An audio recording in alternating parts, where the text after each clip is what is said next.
Hey guys, how are you doing? In this video, we are going to see how to delete all duplicate photos on iPhone. So the very first thing is navigate inside the Photos app, and then previously Apple have provided a different layout till iOS 18, but right now with iOS 26 and upcoming versions, you are going to see a whole new layout and interface that makes some options to be accessible a little bit difficult for users. So to access the duplicate photos feature, open the Photos app, navigate to Collections, and then scroll down to the last, and here you can see the Utilities section.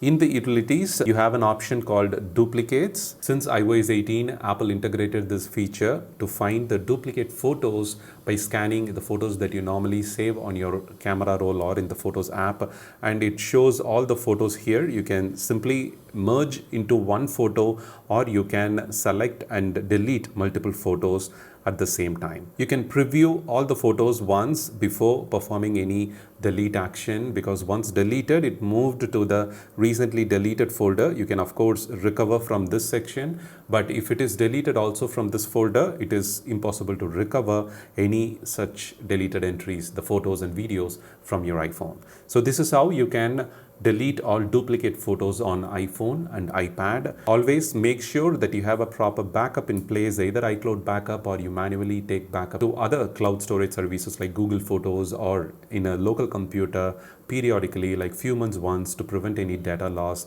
from the accidental deletion. So this method helps you to delete all duplicate photos easily without the need for any third-party apps. Just as a quick heads up, if you're looking for any expense tracker app, check out the Spensio. I'll leave a link to this in the description and in the first pinned comment. You can track all your expenses for free. You can also track your subscriptions and loans, EMIs, dues, everything in this app. You can sync it with your iPhone, iPad and Mac computer seamlessly. iCloud backup option is also there. Multiple currencies are supported, and if you need any additional features, you can always feel free to submit it within the app feedback system. Do check it out if you're looking for one. Thank you so much for watching. For more, don't forget to subscribe. Have a wonderful day.